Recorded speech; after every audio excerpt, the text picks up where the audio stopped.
حضرت حلیمہ سعدیہ رضی اللہ تعالیٰ عنہا کون تھیں؟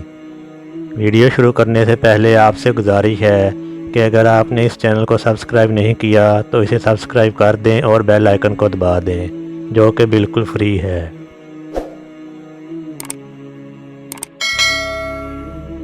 جناب حلیمہ سعدیہ عقل مند اور بافضل خاتون تھیں۔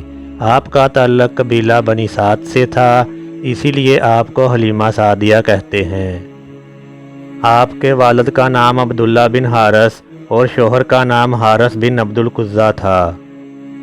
شدید قحط پھیلا ہوا تھا، لہٰذا آپ قبیلے کی 9 عورتوں اور اپنے شوہر کے ساتھ مکہ کی جانب چلیں تاکہ مکہ کے مالدار لوگوں کے بچوں کو دودھ پلا کر اپنا خرچہ چلا سکیں۔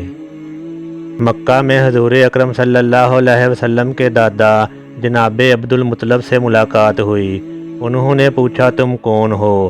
کہا میں قبیلہ بنی سعد سے ہوں اور حلیمہ نام ہے۔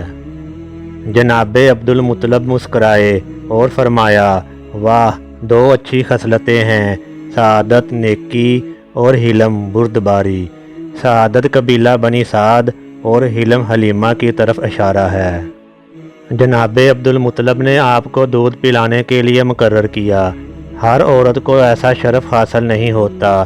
رسول اکرم صلی اللہ علیہ وسلم کی داعیہ بننے کی سعادت و افتخار آپ کو حاصل ہے۔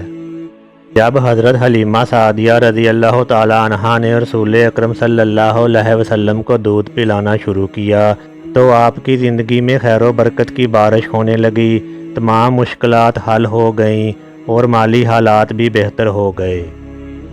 ان چیزوں کے بارے میں جب بھی کوئی پوچھتا تھا تو کہتی تھیں کہ اس بچے کی برکت کی وجہ سے ہے۔ 4 یا 5 سال رسول خدا صلی اللہ علیہ وسلم آپ کے پاس رہے۔ ظہور اسلام کے بعد آپ اپنے شوہر کے ساتھ نبی اکرم صلی اللہ علیہ وسلم کی خدمت میں حاضر ہوئیں اور دونوں نے اسلام قبول کر لیا۔ حضور اکرم صلی اللہ علیہ وسلم آپ کا بہت احترام کرتے تھے اور جب آپ کے انتقال کی خبر ملی تو آپ صلی اللہ علیہ وسلم کو بہت رنج ہوا۔ آپ کی تاریخ وفات اور مدفن کے متعلق اختلاف پایا جاتا ہے۔ مشہور قول کے مطابق فتح مکہ کے بعد ماہ رمضان 8 ہجری میں آپ کا انتقال ہوا اور بقیع میں سپرد خاک کیا گیا۔ امید ہے یہ ویڈیو بھی آپ کو پسند آئی ہوگی۔ اس ویڈیو کو لائک اور اپنے دوست احباب کے ساتھ شیئر کر دیں اور چینل کو سبسکرائب کر دیں اور بیل آئیکن کو دبا دیں۔ شکریہ۔